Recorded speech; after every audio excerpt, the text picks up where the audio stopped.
I'm live doing a crafting party this morning, and I'm testing new multi-streaming software so I can reach as many of you as possible out there in the world, no matter your platform of choice.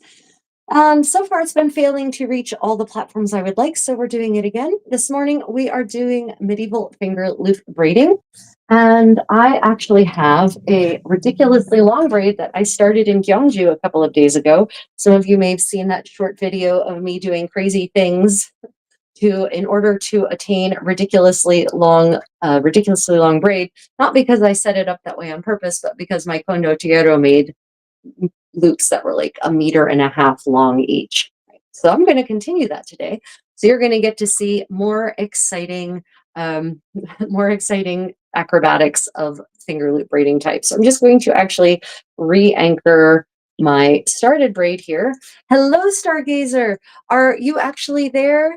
You're actually there? Oh my God. Okay, so for those of you who are on YouTube, I apologize that our live stream on medieval Irish textiles ended up not working. That was a technical failure, and so we're rescheduling that for next Sunday. But for that, we have some fun for you this week with Philip, kind of a makeup session on Wednesday morning, my time in Seoul, in, evening on Wednesday. So that will be, 10:30 a.m. Seoul on Wednesday and 9:30 p.m. Tuesday in New York City. We will be doing a medieval living in Ireland and Italy in the 15th century. So we'll be talking about what it's like to live in a tower house in each of those two locations, because interestingly, both Italy and Ireland had their own form of tower houses. So we're going to talk about what it was like to live in them. Susan, thank you for joining. I am so sorry that the medieval Irish textiles ended up failing for technological reasons. We are moving that to next Sunday, just so everyone knows. So good morning, everyone. Okay, I'm actually going to need more room for this. So this is now a bit of an impromptu crafting party. I'm hoping to reach my regulars this way and let you know what's happening. And then we can just do some more crafting together. So we don't have the overhand view today, unfortunately. And actually, I'm going to go ahead and try the microphone. Let me know how it works out. Let's see. Okay. Plug this in and we'll see if it actually works. Okay. Do we have sound? Do we not have sound? Let me know. Hello, Chris. I am originally from the United States, but I am currently in Korea, actually, the land of the morning calm. Thank you for joining me this morning for my medieval crafting fun. Oh, wow, I need to push you further away. Sorry, everyone, these loops are very long indeed. So you might get less of the beautiful background and more of the, yeah. So just everyone let me know if you can actually hear me. So yeah, we were testing new restreaming software and it did not work out. Yeah, so you want to see how long these loops are? It's ridiculous. Good morning, Purple Fox. Thank you for joining us. So if you all saw that short about fingerloop braiding in 18th century Korean clothing on a 7th century reconstruction of a 7th century Korean bridge, these are those loops. Not allowed to told we were not supposed to be doing that on the bridge. Not because we were blocking anyone, we weren't. The bridge never gets that full ever. Just they couldn't actually tell us why. Oh boy. Okay, I forgot. I've got a kitty. Hold on a minute. This is not going to end well. The outfit kind of reminds me of a Handmaid's Tale series. Yeah. That is interesting. It's funny because that hat is actually the head covering that they're wearing. It's kind of a takeoff of 15th century men's head coverings for just when they're either being casual or at work.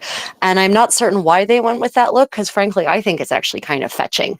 Yeah, but this is definitely not a Handmaid's Tale. This is 15th century French, in fact, what I'm wearing right now. And we're about to engage in a sort of 15th century we're about to engage in a very authentic and highly documentable 15th century craft modernly called finger loop braiding, but in the period it was just called lace making. Yeah. You had a bout of slippage putting the mic. Okay, thank you. I unfortunately cannot I cannot really pronounce that name. I'm sorry. There are a lot of consonants there and only one vowel. Okay, so yeah, let me know if there are any sound issues. I will let you know.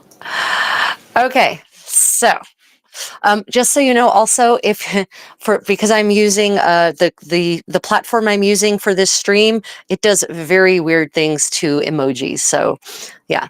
Good morning, everyone. Let me see. So pretty. Oh, thank you, AT. Okay, so what we're doing this morning, you see these loops? We call it finger loop braiding. It was referred to as lace making. This is what lace was before bobbin lace was invented. So what most people think of as lace is actually bobbin lace. We're going to be making the original lace, which is actually something more like this. Right? This is actually what laces in English were. Lace in English was before bobbin lace was invented. And there's about 43 different braids. These, we call them finger loop braids now, in the original medieval manuscripts. So yeah, there's so many different ones to explore. We're going to be doing a very specific one. This is a 5-loop braid, or as it would be in 15th century, a broad lace, excuse me, this one is a thin lace of 5 boas, as it's called in 15th century English. My Nana has a dress and hat like that. Does your Nana also do medieval living history? So for those of you who were expecting my live stream on medieval, that's Sunday. There was some communication. I didn't communicate clearly on the time we would actually be doing it with Philip, but then we had major technological issues, so they should be completely resolved. I'm actually doing a test run now, and it seems to be working. Okay, so for those of you who know, right, let me see. I'm trying to remember. I'm one from memory. I just taught myself this Wednesday. Yeah, on Wednesday, I think. Trying to see if I can remember how to do it without any. Yes, I think so. So we go like that. And we tighten, and because the loops are so long, I definitely have to use my feet. And I don't know what on earth. There's going to be a big nasty gap in the middle of this one, but that's okay because it is supposed to be a test braid. Nope, unfortunately, I think I might actually have to look at the instructions. Darn, I was hoping I'd be able to remember it from memory. That did not end up happening. Instructions here. So for those who don't know, for those who want to just get into medieval finger loop braiding, I know it's not mirrored. This says take 5 bows departed. And this is actually reconstructions of one of the manuscripts that has these sets of instructions for this. And she actually lays it out. She provides written instructions, and then she provides a diagram. And so this is her interpretation of them. I do also have one of the other facsimile of one of the other manuscripts that has the instructions. And I do intend to do a live stream whereby I work from that at some point. For now, we're going to be working from Take 5 Bows Departed, though. So open up to the respective page. Yesterday, we did a hollow lace, as some of you may. That's what this is. Makes a pretty thick, pretty 3-dimensional lace. And it's actually, you can feel that it's hollow in the center. It's a pretty interesting technique. That was a 7-bow lace, right? Okay, a thin lace of 5 loops. Here we go. Okay. Checking the question. This is medieval crafting. I am doing finger loop braiding. I am dressed as a 15th century noblewoman in her private quarters, and I have my bows all set up. So you can actually learn a 600, 700-year-old technique. Finger loop braiding, lace making, as it was called in the Middle Ages, actually dates back to the first millennium BC at least, possibly even to earlier than that. The sound keeps cutting in and out. I think I know what it is. Hold on. Okay, let me know if that improves. Unfortunately, if there's any Bluetooth devices on, and I think this open settings, I think Bluetooth is on here. Yeah, that's probably, it's a Bluetooth mic. Fortunately, the other other devices tend to try to pick it up if they're on. So I just turned off the Bluetooth in the living room, if that helps. Okay, good for a book. Yes, so Fingerloop braiding definitely can make a really good bookmark. This is probably too thick to be a good bookmark, but when you do ones with thinner laces, thinner bows, thinner yarn, you can absolutely, they do make good bookmarks for certain. They also make good ties to close things. I don't have anything wrapped on hand. To use shorter bits, closing off bags, you know, for putting a tie around, say, a bag of sugar that you've opened up and you need for frozen veggies that need to be put back in the fridge, that kind of thing. Okay, so this is our initial setup, like this. Okay, I was read correctly. And the first thing is reversed, this is unreversed. Okay, so we come here, we're reversed. Oh, right, that's what it was. Okay, I remember now. It's unreversed. Right, go there. Very good. And then let me see. Unreversed, and then we take this loop comes to here, right? And then we migrate this down. Okay, so then we repeat that. This first one is reversed. This next one is unreversed. And that goes to middle finger. This one goes down. And we tighten. Right, okay, so grabs here, reversed. Unreversed from behind, check. Comes across, this goes down.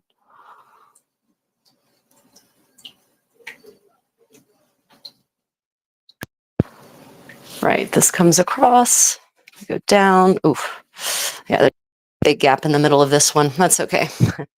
And we migrate down and we tighten. Okay, so we go through there, reverse. We come through here, unreversed, grabbing the behind one. Oh, what the hell? No. Definitely not. That is definitely not what should have happened there. Okay, resetting. Checking comments. What kind of weaving in this? This is Fingerloop braiding. Hold on a minute. I can see butter churned in that outlet. Everyone, thou shalt smack. Thank you. Thank you very much. Is the sound, let me know if the sound is still clipping. I've fixed the, oh, sure. Don't hide. Show.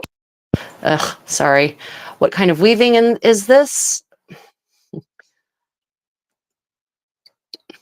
You look really good. You look like a really good art reference. Thank you. Okay, so this is called Fingerloop braiding modernly. This was called lace making in the Middle Ages. And this predates bobbin lace. Bobbin lace is what most people think of as lace. But before there was bobbin lace, there was braiding, basically. And that was the things that you made from braiding were called laces. For example, this or this. This one kind of looks like a big thick shoelace, right? Or this. These are all different kinds of laces, right? So we are doing a 5 bow, because we have 5 different loops, which were called bows in 15th century English. So we're doing a thin lace of 5 bows, boas in the 15th century pronunciation, that would basically result in a thin flat braid. Is the ideal. What on earth is happening? Oh, that's what's happening. That's what I keep doing. Yep. Stupid fingers getting in my way.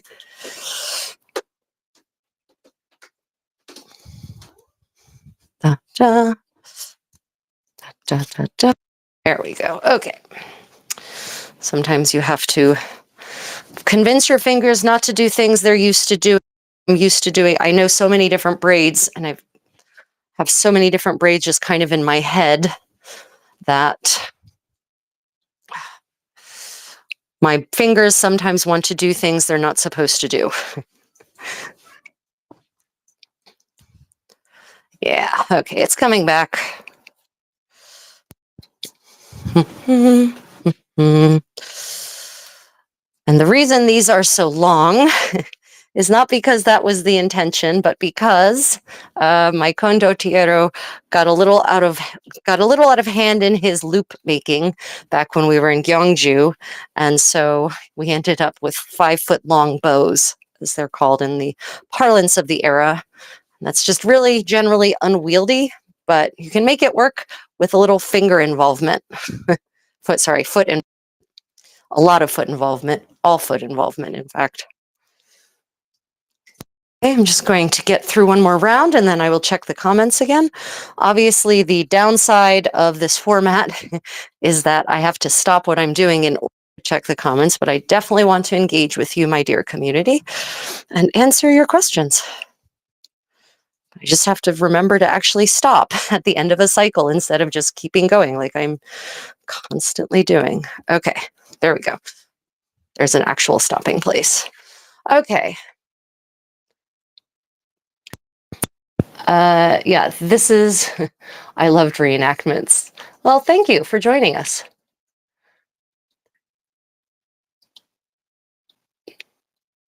Clicking noises seem to have stopped. Awesome. My goodness, they didn't tan back in the day. I don't tan on purpose because I would like to have nice skin forever and not look like a mummy. But also the light in here makes me look extra, extra white because it's a white. So that's just the way it is. Okay, so this is finger loop braiding.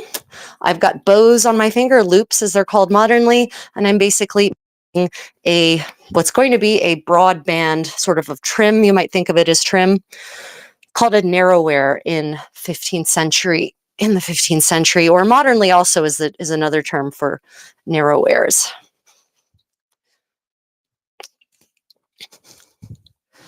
So when you do really long loops, you can definitely get your exercise on.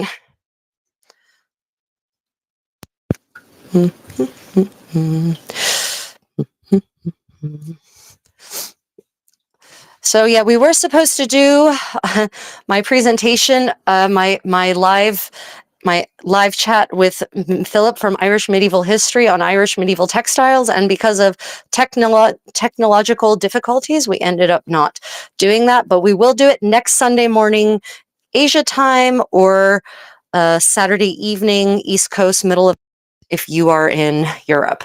So it will be coming, I promise. I'm not just teasing you. I've spent hours and hours and hours on this putting this presentation together for you all, so I hope you really enjoy it. Medieval textiles and how they relate to fashion next week.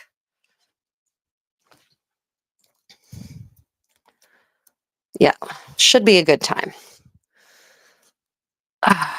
So let me just check this. I am making a tube, which means I am grabbing a reverse somewhere where I shouldn't be grabbing a reverse. Yeah, well, I figured out you can, in fact, turn this into a pretty nice round tube, which is not what I want. So clearly I am reversing somewhere where I shouldn't be reversing. How is the old farsetto coming with the new arming laces? Will we get a vlog where he's sorry, I don't know. I touch these things and then they... Okay. The farsetto no progress has been made since yesterday. We do plan on doing a vlog of the condottiero actually getting dressed for certain. And we'll probably do a live stream, and then I'll do a properly nice finished video of the narrated in persona kind that you all like so much, where, you know, it makes it feel like a medieval person actually getting dressed, narrated as from a medieval person's perspective. So that will be forthcoming for certain. What on earth is happening? That should be reversed, right? Yeah, right goes through A, grabs loop on, wait, what? Grabs loop on B, right goes through loop B on right to take C left reversed. Everything else is unreversed. Okay, whatever. I just want to get this thing finished so that it's useful and it's not just loops sitting around. At this point, I'm less concerned what it actually becomes, just so that it's actually done. Yeah, that's my goal, to have a finished thing. Normally I can troubleshoot why. Gotta be. Okay, so it needs to be reversed there. Check. It is not supposed to be reversed there. Check. It is not supposed to be reversed there. Check. It should be reversed here. And yet still, I've got a perfect tube. I don't understand.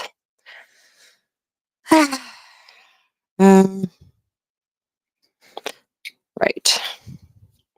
Well, that's what it is. So yeah, Philip and I did end up live streaming on TikTok. That's the only place it actually went live. If you're on TikTok and you want to go check out what we talked about, we ended up discussing more general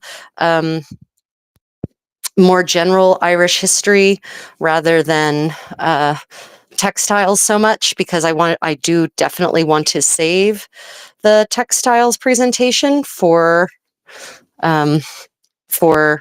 next week for the big stream, as it were. Yeah. But I have lots of interesting things to share about that I've learned through this newly published book, Textiles in Ireland. It's not just medieval textiles. It covers ancient, it covers pre-medieval, it covers medieval, it covers late medieval. It also covers post-medieval. Unfortunately, most of the only garments she talks about are either very pre-medieval or very post-medieval. So, but that's okay, because I actually already know pretty much, I think, everything there is to know about extant medieval Irish garments. What I mean is, I think that I've already encountered all the ones that there are. There aren't many. So I was hoping there would be some kind of revolutionary unpublished medieval Irish garments in this particular work. There aren't, but there's lots of textiles I haven't seen before, and that was great, because that can really help you understand how clothes were back in the ages. We have a lovely presentation plan. We'll go through that together next Sunday and or Saturday, depending on your respective time zone.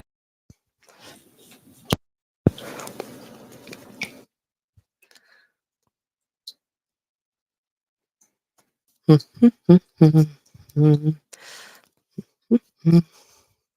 this one I haven't quite gotten to a place where I'm comfortable enough to just blast through while chatting, because I'm confident that's where a lot of the mistakes are coming for, is when I'm trying to talk to you all or check the chat. But that's okay. This is a test piece. Always do your test pieces on an inexpensive yarn, for example, cotton.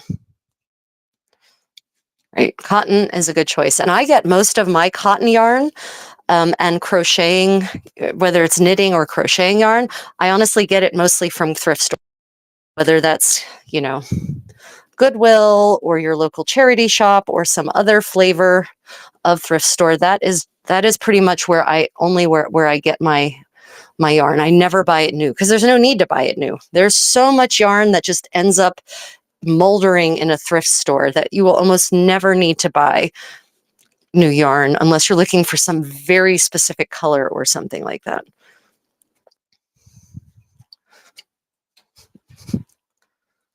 Okay, I'm going to, oh wait, what the hell? Yeah, I'm going to go ahead and look at the chat.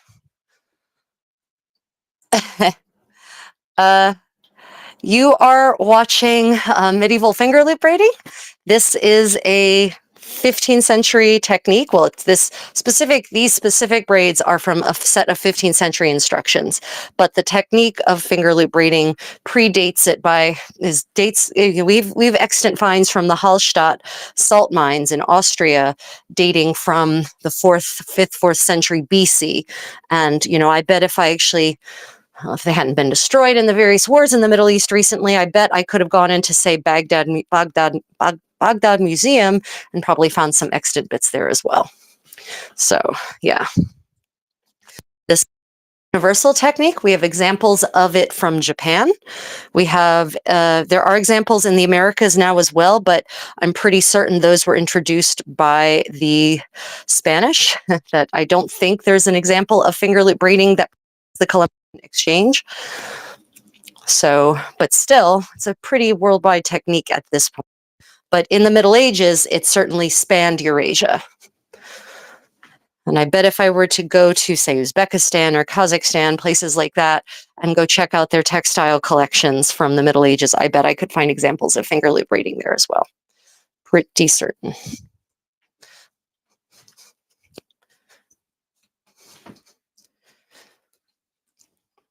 So it's very important when you're doing finger loop braiding, lace making in the medieval term, that you keep the loops taut and you also tighten it down. And you can only open your arms, you can only use your arms to tighten as far as your arms will go, which means on loops that are longer than your wingspan, as it were, you're going to have to use your feet. And that's fine. That's total body finger loop braiding workout. Engage that core. Okay.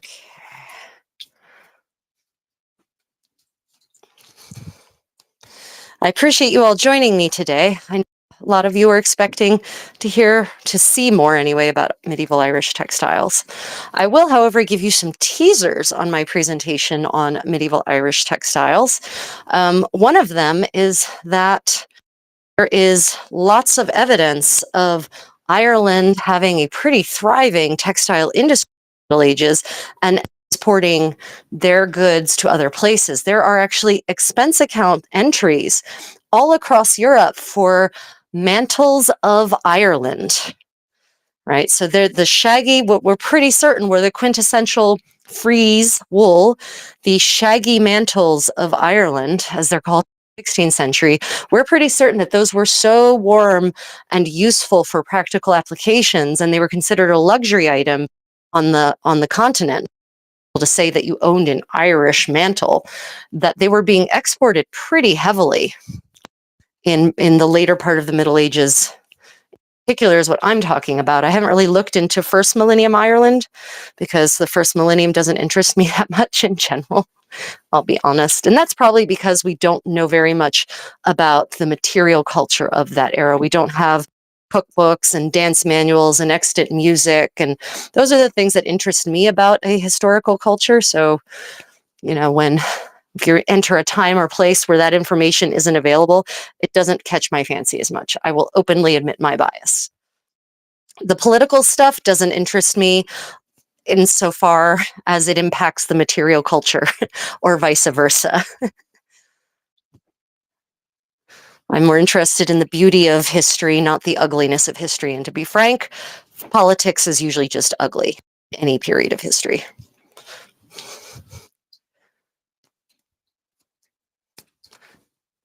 Okay, checking comments.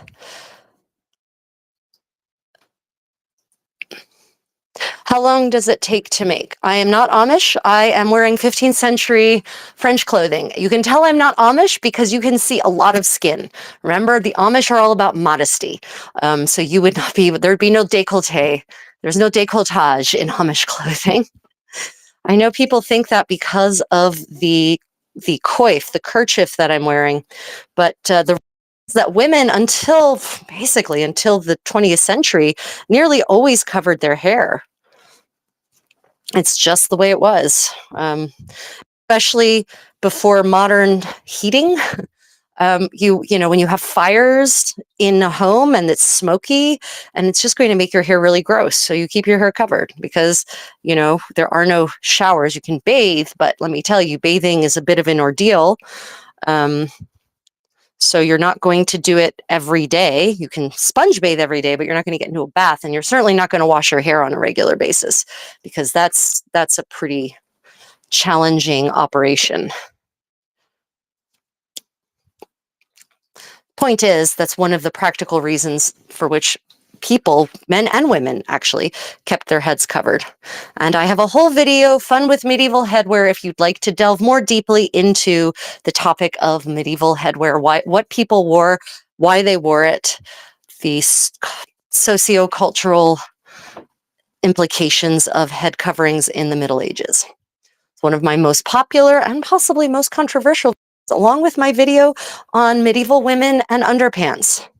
Another extremely controversial video.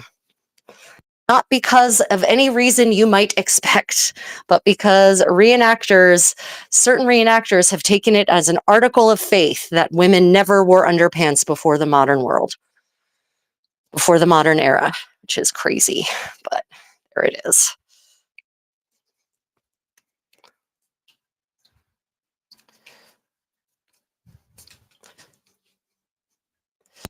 Did this ever actually open up? It never did. I'm really just baffled by what is happening to this thing. It is absolutely astounding. I'm going to reset and try again because it should not be making what is a single lace. Oh, there was a color. How long does it take to make? It depends on. There are different braids that have different numbers of stages. One braid in here that I teach in my advanced Fingerloop braiding workshops that has 46 steps just for one repeat of the pattern. So, it depends. It really depends on the braid. And then there are some braids like this one that go really quickly if you're doing it correctly. But I am doing something not quite right. So I'm just going to take another look at the instructions. Okay, yeah, right A goes through the loop on B right, both C left unreversed, or reversed rather. Okay, got it. Should look like that. Great. C right takes B left unreversed. Wait, what? B right goes through the inner loop of B left to take the outer loop of B left unreversed. Yeah, okay. Got that. That was B. That is B. Check. Okay, A left goes through the loop on B left. Wait, what? No, wait. C takes B left reversed. C right takes B left reversed. Unreversed. Right? And then lower A left to B left. Check. We are where we started. Right, that's what I've been doing. And yet I have, this entire time since I picked this damn thing back up again, have been getting what looks like really full round lace. Very interesting. Is usually done solo or with others. Yes, thank you, Devendra. In the medieval period, this was exceedingly common. And as I said, even before the medieval period, in fact, it dates back to the first millennium BC. And yeah, normally the way to do this with two people is certainly, or with long loops, sorry, is with two people. And what you would, for a one-person braid, but there are also two-person braids, which we have actually demonstrated on a couple of live streams ago, a couple of weeks ago. We demonstrated a couple of two-person braids. And so there are two-person braids, and then ideally, if you want long loops, if you want long braids, then you have three people. One person is actually holding a stick with the loops bound around it pretty far away, and the other beating the pattern down, and then the other two people are working the pattern, working the loops. And there is in the 15th century manual, there is a three-person, there is a hint at a three-person pattern, but the instructions sadly do not actually. So we know that three-person braids in the 15th century, we just don't know exactly what that entailed. So in later 15th century, in later finger loop braiding manuals, like from the 17th century, there are actually five-person braids, if you can imagine that. So that would have been quite a process. What a party, huh? to do a version of this with five. I mean, the complexity that must be able, that can generate once you add five people working loops is pretty impressive. But in the medieval period, the most people for which we can document braids are three-person braids. And as I said, we sadly have no instructions that have survived, at least none that I've seen. If you have seen an extant set of medieval three-person braid instructions, let me know in the live chat. Right.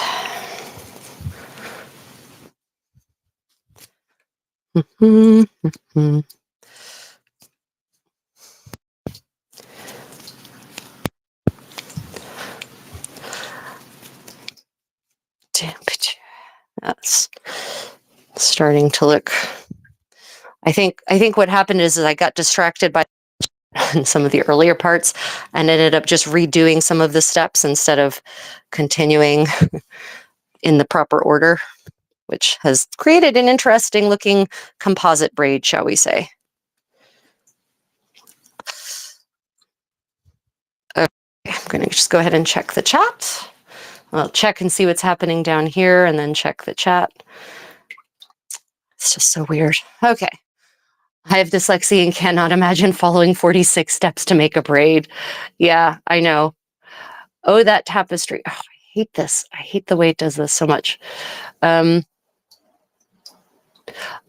wearing mid-15th century French attire, actually.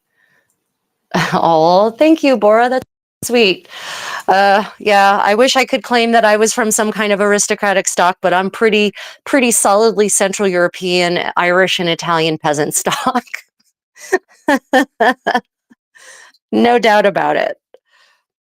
I have good, strong farmer heritage. Yeah, the tapestry behind me is in fact a replica of La Dame à la Licorne, which is at the Musée du Cluny. It is a silk tapestry. The ground is actually a linen wool tapestry weave, but the pattern, instead of being woven in as it would be for an actual tapestry, is actually silk screen on. It's hand painted on, basically. That's what silk screening is. So yeah, but I have a video on tapestries, this specifically where you can buy tapestries like this, what to look for, and a little bit of the history of medieval tapestries specifically. And I want to remind everyone that the Bayeux tapestry is not a tapestry. It is a massive embroidery. Tapestry is specifically a weaving technique. It's not just any wall hanging. Wall hangings can be anything. Anything that you hang on a wall decoratively that's made of fabric, that's a wall hanging, but there are different kinds of wall hangings. Tapestries are a kind of wall hanging, a woven kind. You also have appliqued wall hangings in the Middle Ages, specifically in Scandinavia. There was an intarsia, a fabric intarsia technique whose name is escaping me at the moment, where you actually cut out different shapes and then sew them into each other in the negative, so that you end up with like this jigsaw puzzle looking kind of thing. That's absolutely stunning. Super complicated. It's a complicated technique in the sense that you need everything to match up perfectly, so there aren't any, dropped a loop because I got talking, so that there aren't any gaps, right? So, yeah. What behind me, that is a tapestry because it is actually woven. Even though the pattern is painted on, it is actually still a woven thing. It's a silk screened tapestry. I do have actually Ara style tapestries, properly woven ones. They're not in view. Most of them are actually in storage in Albuquerque, New Mexico right now. But, yeah, I have about 88 tapestries because during COVID, I decided I was trapped in Albuquerque, New Mexico, and I desperately want to have a nice medieval space. So I eBay and started looking for used tapestries. And there are lots and lots and lots of these kinds of tapestries on eBay for sale at often bargain prices. Some of these places don't know the value that they actually have in their stock. So, yeah. Oops. Can recommend. It's also a great way to decorate without having to paint. Painting is pretty, time. It can take a long time if you want to do it well. It smells bad. It's expensive. All of that kind of stuff. And you can't take it with you. If you paint a space, when you leave, the paint stays with you. The thing about tapestries, and medieval people understood that, is that you take them with you and then you just set them up in your new space. Of course, there was absolutely beautiful frescoes in medieval living spaces. If you look at my video on the Palazzo d'Avanzati, medieval mansion, something or other, I think it's called, then you can see just how stunning and amazing medieval wall art could be. Medieval residential wall art. And the Palazzo d'Avanzati isn't a royal palace. It was just one of the of Florence, the clan, the Davizi family, they owned the palazzo. And so, you know, yes, they were wealthy, but they weren't like king and queen of France wealthy or Duke of Burgundy wealthy. And yet still, the wall paintings on their property are pretty amazing. Would be the way I would, if I were going to paint the walls of my residence, that is how I would paint them. Yeah. Let's see, working through. I'm going to get to a stopping point and then go and check the chat. If you have any questions during the live stream and I've missed it because the comments are flowing pretty quickly, actually, if you pop them in the comments under the video after it posts, I will absolutely go through and check. It's kind of got a flow going here. Unfortunately, my usual comment reader is sleeping. So I'm just working by myself. And this was just an impromptu medieval crafting party to test out some multi-streaming software I've subscribed to see if it's actually worth it, because it failed earlier today. So I'm running a test to see if it fails. Actually, it seems like it's not failing this time. So that's nice.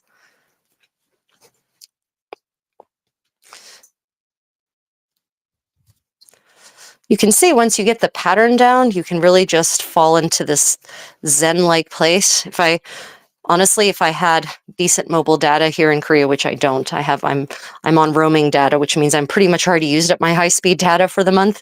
But if I had good roaming, if I still had high-speed roaming data, then I would have taken you out to the river doing this on this beautiful outside. But I think the Tapestry background isn't such a bad option for you, fellow creative or viewer, depending on what you're doing. Are any of you working on any crafty projects while I slam my way through this finger loop braid? That is not at all turning out the way it should. It's beautiful, not what it should be. I'm going to have the condottiero come out and watch me and see what I'm clearly missed. I mean, it's nice what I'm creating. It's just definitely not what I intended to create. Oh, some of you saw in my medieval craft party, sewing party the other day, when I was attaching the straps onto my Joseon era petticoat, my underdress. You asked how that turned out because it was basically this style of finger loop braid that I used for the straps. And that turned out super comfy, so comfy that I didn't notice the straps at all. And what I can tell is great about them, because finger loop braiding comes with a natural stretch to it because of the nature of the weave, is that it moved and flexed with my active lifestyle, going out and about and exploring the world and doing all the things, rather than fighting me and fighting my musculature. So definitely the right option for straps on a garment would be finger loop braiding. Because even with natural fibers, there's just a natural elasticity from the braid itself, from the weave. And then that transmits to flexibility on your body when muscles flex and relax, etc., etc. So yeah, finger loop braiding for the win. And I needed shoulder straps because the shoulder straps on my sukchim, as it's called in Korean, my petticoat, had just disintegrated because of my flexing and unflexing of shoulder muscles. So yeah.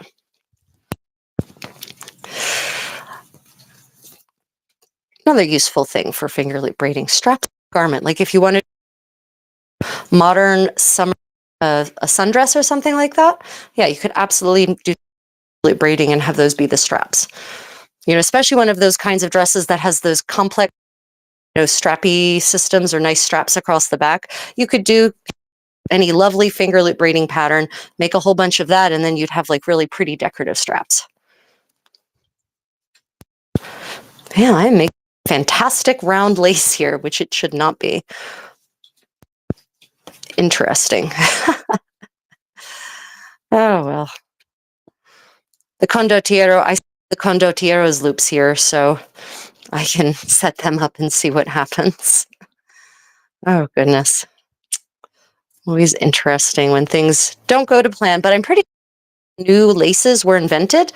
Someone was working on what they thought was a known lace pattern, and then they get to the end and realize it's something completely different, or they see it start to develop, but they like it, so they keep going, and thus a new lace is formed. So here you can see what has been created here.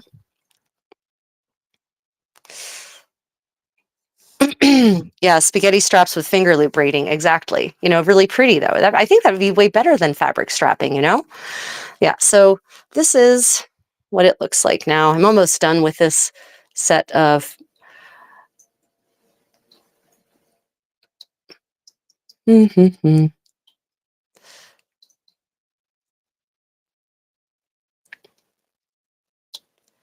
Let me see. Doing the strap on the pilgrim bag. Yeah. Oh, doing a strap on a pilgrim bag. Very cool. Working on stuff for Penzik. Oh, Stargazer, what are you working on for Penzik?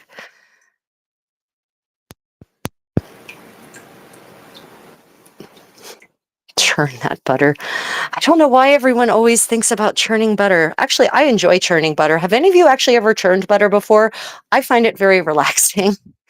And I like being physically active anyway. So any activity that actually allows me to, use my body and I can appreciate, one that actually is a useful product, is a bonus. So finger loop braiding is an example of craft that can be physically taxing and physically demanding, and that produces a useful, pretty product at the end. Yeah. So actually, you with yarn, if you used a thick enough yarn, this braid, this five lace of 5 bows, could actually easily be strap on a scrip, as they're called. The pilgrim's bag was referred to as a scrip. SCRIP.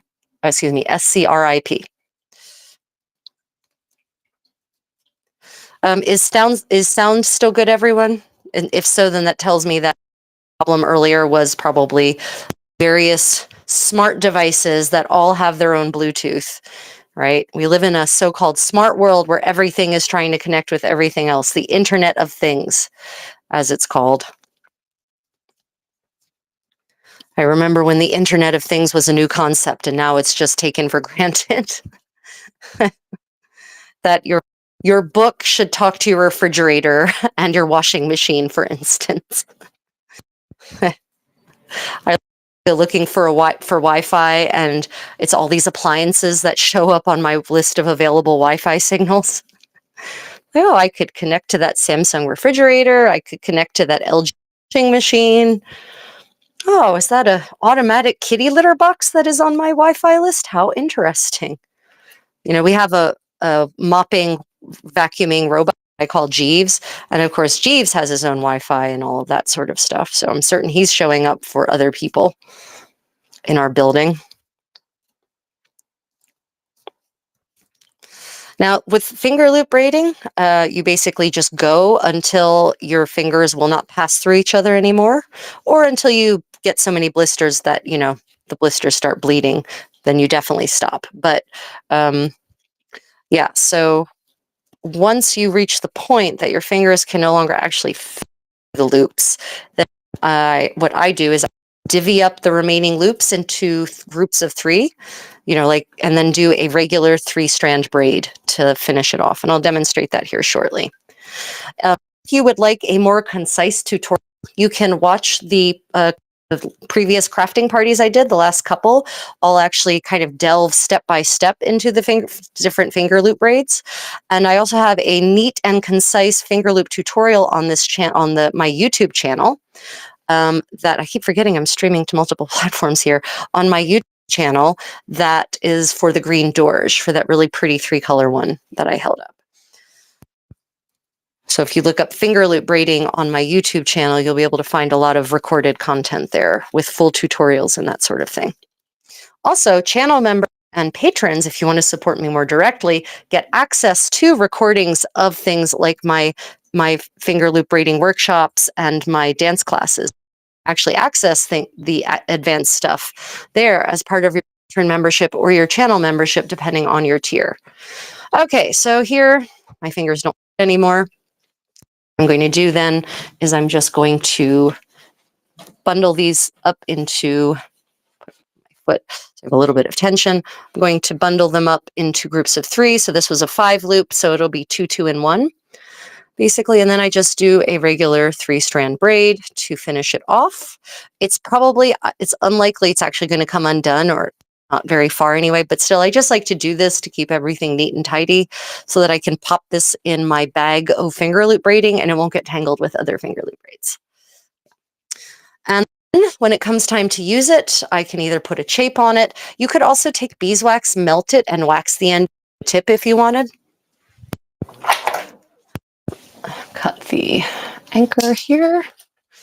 Okay, so this is just uncanny.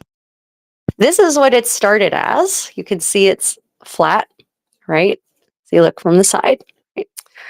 And this is where I had to drop it, where we had to just leave it as it was, and that's where I picked it back up. It's always messy. If you drop loops, depending on the braid, you may or may not be able to just pick it back up again. Sometimes you can and you're lucky, other times it's just going to be a mess, right? And then from then, it never ever flattened again. I checked the instructions 4 times and instead I've got this, well, it's pretty. I mean, it's definitely pretty. And if I'd done this in 2 colors, then it would be, more visually interesting. So yeah, I now have something that is actually long enough to be a belt of some kind if I wanted. Or yeah, like we talked about, shoulder straps for some kind of modern garment, or maybe a historical garment if you have a historical garment that requires straps. This would be a pretty nice one. Again, I don't know. I'm going to have to troubleshoot that. See what the hell I did. I don't know. I'm following the instructions exactly, but I feel like I must be accidentally reversing someplace I shouldn't be. Finger loop braiding can only be as long as your arms can reach apart. Okay, so no. If you take a look at my YouTube channel, actually, I think I posted it on YouTube and Instagram and TikTok. I just produced a short about how I started this braid when I was visiting Gyeongju.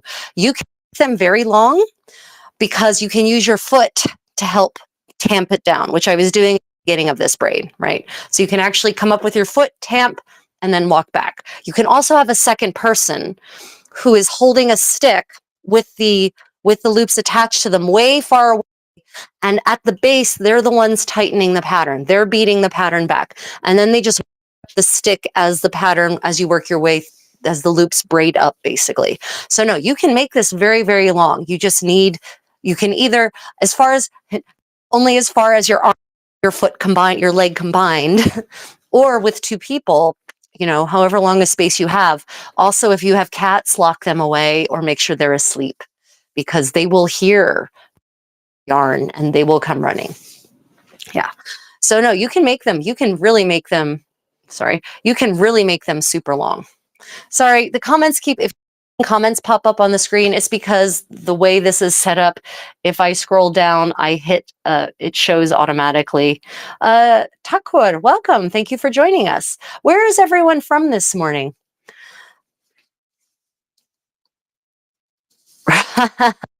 Sound cuts once in a while, like some imaginary sensor doesn't understand what words are swear words. Oh, okay. Well, that could be anything. Some people also have ear sound. So some people will get a constant clicking, and for other people, the sound will be perfectly fine. Okay, yeah. So later on today, are there any final questions about what we've been doing this morning? Otherwise, I've got some other things I have to do and arrange. Oh, Jeeves. No, Jeeves, no, don't. Jeeves, shh, don't. Jeeves, don't start cleaning, please. My butler is voice activated. Anyway, later on today, we're actually going to be doing some live medieval dance practice down on the river. My condottiero is going to kit up in his full kit. I will put on something probably more than this, and we're going to go down to the river and we're just going to practice medieval dancing. So if you'd like to watch what actual, and I mean authentic medieval dances, not medieval dances. I mean ones I've reconstructed manuscripts in the original language with authentic original music. So if you want to see what that's like, tune in later on. We will be doing it on TikTok and Instagram and YouTube. And again, if you'd like to support my channel, please hit the thumbs up, follow and subscribe. And if you'd like to support me even more, there's always the super chat, or consider becoming a patron or a channel member on YouTube. Well, patron doesn't have to be on YouTube, channel member on YouTube, because there are a whole host of perks, additional content, early release of videos. Depending on your tier, you could get access to full multiple hours of dance instruction and crafting workshops that are not accessible to anyone else. Otherwise, that's today's somewhat brief medieval crafting session, because this was really just to test things out, but it seems to have gone pretty well. So I appreciate you all participating today. Let me know. This is not the Amish community. I'm from Singapore. Have we interesting textiles that you found? De vendre, when you say have we interesting textiles, do you mean does have textiles like interesting historical textiles, or because Singapore used to be, obviously it's a new political entity, kind of part of Malaysia, and that part of the world. Southern Asian silks are beautiful. I find Southern Asian textiles to be very lovely indeed. I really love them. They are so gorgeous. And the traditionally woven ones are of course narrow gauge, just like medieval textiles used to be. So if that's what you're talking about, de vendre, yes, I love Southern Asian textiles. I really appreciate historical and traditional clothing from pretty much any part of the world. I am absolutely just a fashion lover, and the only thing that limits me is the fact that I'm mortal and that I have a limited time on this earth. That's pretty much the only thing keeping me, in place. Let me see. Would love to see old textiles and methods you find in Asia. We'll be subscribing. Oh, yes. Okay. Yes. So I do also, I delve quite deeply actually into historical Korean. I spend, over the last 11 years, I've probably spent 8 of them more or less in Korea. And so I have a deep abiding love of hanbok and of historical Korean clothing. On Tuesday morning, Asia time, so that would be Tuesday morning for you, or late Tuesday morning for you, de vendre. For that would be Monday evening for those of you in the Americas, and middle of the night for those of you in Europe and Africa. I will be going to the Daegu National Museum here in Daegu. They have an amazing historical Korean clothing collection, and so I'm going to take you on a live tour of that museum. I'm going to explain the clothing that we're seeing, explain the technique, fibers. So yeah, if you're interested in historical Asian textiles, then specifically Korean in this case, I'm going to be taking you on a tour Monday night, Tuesday morning. So stay tuned for that for certain. That's how my mom dresses. Really? Golden Goalie? Where's your mom from? The country? Singapore is a pretty darn modern place. I mean, but and Singapore, what is Singapore now? It was basically like a fishing village, as far as I understand, before the great build and the great miracle that Singapore is, really politically and economically speaking. So yeah, there's probably not much there from before the modern era, because being marshy and water tends to destroy everything. Unless it's an anaerobic mud, then it preserves it. But yeah, no, but in general, Southern Asian, I love Asian culture. Asian history is fascinating to me as well. Asian historical culture, historical material culture is of particular interest to me. So yeah, I don't just do medieval European. That whole period of pretty much the whole world is fascinating to me. I love to learn about things that are happening in Mesoamerica and South America in that time. North America is harder because there isn't much in the way of, so it's much harder to study that history, both material culture and actual historical culture. Baltimore. I grew up in Delaware, actually, so I've been to Baltimore a lot. Yeah, in fact, I'll be flying into Baltimore in the end of July. Yeah, so definitely historical textiles, I've got you covered. I will be talking about medieval Irish textiles next Sunday Asia time, Saturday night for the rest of you, and I will definitely be doing more impromptu medieval sewing and crafting parties throughout the week. It's kind of my gig now, and do join me for that live tour of Daegu National Museum and their amazing medieval or historical, I'd say late Korea, Joseon era clothing collection. Okay, everyone. Well, then I wish you all a happy day, evening, morning, afternoon, wherever you are in the world. May it be creative and adventuresome. And I look forward to seeing you in a future live chat. If you have any questions and I didn't answer them during the live chat, pop them in the comments. I promise I will get to them. You can do that on YouTube. I don't know about TikTok and Instagram, whether you can actually leave comments under your lives that have recorded. This is new territory for me, the TikTok, Instagram thing. So I'm still learning. Okay, everyone. Appreciate you. Until next time, stay creative.